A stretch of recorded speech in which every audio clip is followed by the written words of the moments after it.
Iran की war America हार चुका है, इजराइल भी हार चुका है।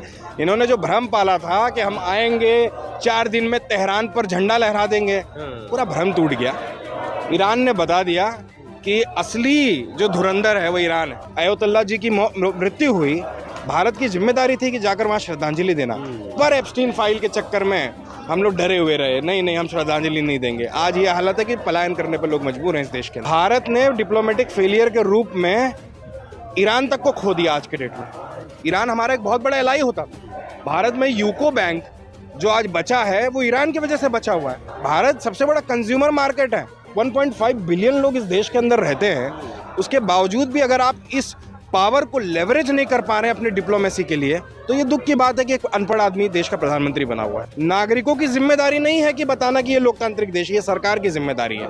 अगर इस देश को आज के डेट में, मैं ये नहीं कहता भारत एक लोकतांत्रिक देश है, भारत एक सेमी डिक्टेटरशिप कंट्री है, जिस बात को सबको स्वीकार कर लेना चाहिए। We are mother of democracy with a miscarriage.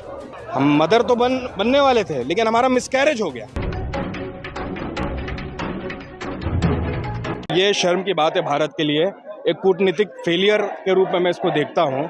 जहाँ भारत दुनिया को, एशिया को दिशा दिखाने की शक्ति रखता है, उस देश को नज़रअंदाज करके पाकिस्तान जैसे डूबते हुए इकोनॉमी ने जाकर वहाँ डिप्लोमेसी का झंडा फहरा दिया, और हम कुछ क्यों नहीं कर पाए हैं। उसका कारण ये है कि हमारी फाइलें हैं। बीबी ने, जो इजराइल का प्रधानमंत्री है बेंजामिन, उसने दरअसल फाइलें बना रखी हैं। एप्स्टीन फाइल उसी का है प्रोजेक्ट। अब जिसकी फाइल बनी रखी है वो तो कुछ नहीं बोल रहा है। भारत ने डिप्लोमेटिक फेलियर के रूप में ईरान तक को खो दिया। आज के डेट में ईरान हमारा एक बहुत बड़ा एलाई होता था। भारत में यूको बैंक जो आज बचा है वो ईरान की वजह से बचा हुआ है।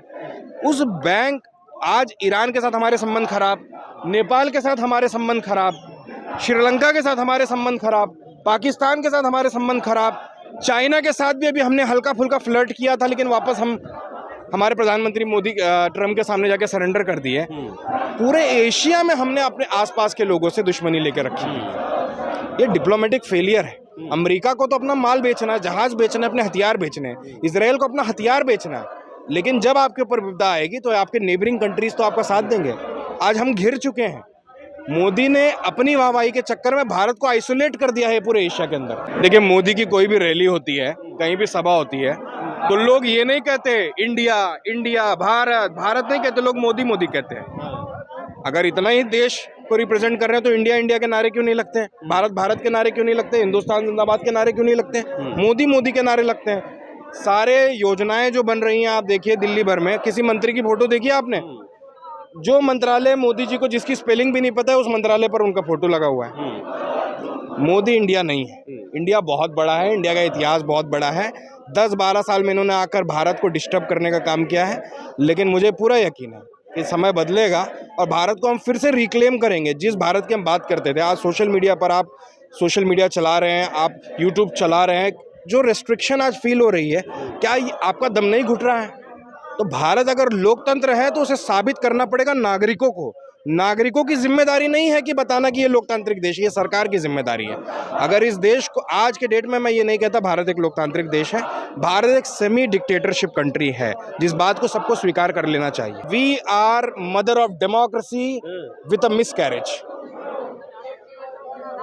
हम मदर तो बनने वाले थे, लेकिन हमारा मिसकैरेज हो गया, मर गया हमारा डेमोक्रेसी। मोदी जी फादरलैंड उसे बताते हैं भाई, उनका फादर हो सकता है इजराइल।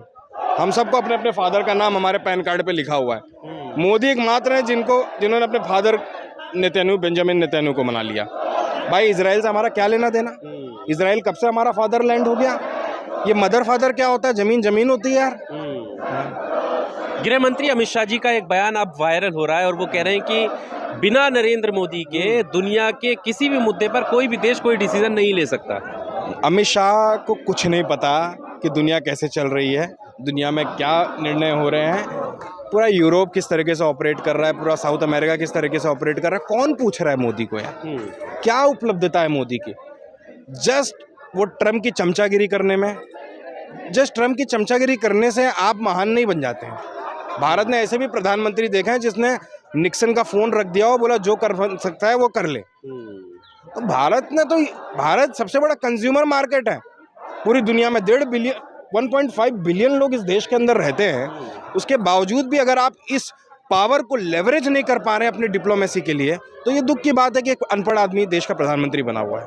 ये युद्ध विराम को आप क्या देखते हैं? अमेरिका की हार के रूप में देखते हैं या इसके पीछे कोई और षड्यंत्र? देखिए, अमेरिका हार चुका है। ईरान की वॉर अमेरिका हार चुका है, इजराइल भी हार चुका है। इन्होंने जो भ्रम पाला था कि हम आएंगे 4 दिन में तेहरान पर झंडा लहरा देंगे, पूरा भ्रम टूट गया। ईरान ने बता दिया कि असली जो धुरंधर है वो ईरान है। ईरान ने अमेरिका को घुटने पे ला दिया। जो अमेरिका आज के डेट में ट्रंप रो रहा है कि उसे सेफ एग्जिट मिल जाए, स्ट्रेट ऑफ हॉर्मूज आज बंद हो गया, जिसका नुकसान किसको हो रहा है?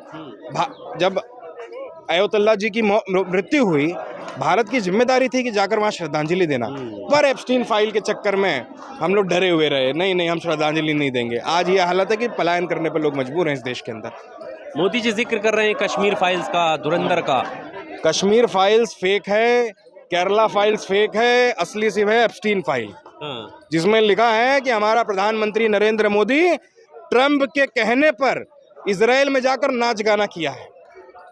तो यार, हम प्रधानमंत्री चुनने थे, हम नचनिया बजनिया तो चुनने नहीं आए थे। बहुत सारे लोग मीडिया पर भी ये बात होती है कि सिर्फ मोदी का या सिर्फ और किसी का नाम नहीं, बल्कि विपक्ष के नेताओं का भी इसमें नाम है। किस संदर्भ में नाम है? डिस्कशन में नाम है या वो इन्वॉल्व है किसी चीज़ में, उसमें नाम है? राहुल गांधी जी का नाम दिखाइए, खड़गे जी का नाम दिखाइए कि इन्होंने कुछ किया हो। नाम तो इनका है, इनके मिनिस्टर का, हरदीप पुरी का, जो एप्स्टीन से मिला जाकर, जानते हुए भी कि वो चाइल्ड मोलेस्टर है, चाइल्ड रेपिस्ट है, उसको कन्विक्टेड चाइल्ड रेपिस्ट था। वो ऐसा नहीं था कि जब वो मिले तो वो सब्सिडीज मैटर था। He was a convicted child molester, child rapist, जिससे हरदीप पुरी जाकर 3 से 4 बार मुलाकात की है और इंटरव्यू में भी उन्होंने स्वीकार किया। क्यों मिल रहे थे भाई? एप्स्टीन जो था वो मोसाद के लिए काम करता था। हमारा विदेश मंत्री मोसाद के एजेंट से, जो चाइल्ड रेपिस्ट है, चाइल्ड मोलेस्टर है, किस लिए मिलने गया था? ये बहुत सारे सवाल हैं जिसकी जांच होगी। ये चिंता ना करें, इनके बुत गिराए नहीं जाएंगे, बुत रखे जाएंगे ताकि उन पर कालिखे पोती जा सके। एक आखिरी सवाल, जिस तरह से ये जो मध्यस्थता हुई है, क्या इसके पीछे अमेरिका की कोई साजिश है, षड्यंत्र है कि वो दोबारा हमला कर सकता है, या फिर अमेरिका पीछे हट चुका है, डर चुका है? क्या अमेरिका तो डर चुका है। अमेरिका, देखिए, अमेरिका एक कैपिटलिस्ट देश है बहुत लंबे समय, क्योंकि कल जो खबर आई कि फ्रांस ने अपना 129 टन ऑफ गोल्ड जो अमेरिका के बैंकों में था उसको बेच दिया और उतने का ही यूरोप में खरीद लिया। तो लोग भी डरे हुए हैं, जो इन्वेस्टर्स हैं, जो बड़े बड़े पूंजीपति, उनका पैसा अमेरिका में लगा हुआ है। और जब तक ये वॉर चलेगी, स्टॉक मार्केट ऊपर नहीं जाएगा, पैसा नहीं बनेगा, तो ये सारा खेल पैसों का ही है। तो पैसे वाले लोग इसको बहुत लंबा नहीं चलने देंगे।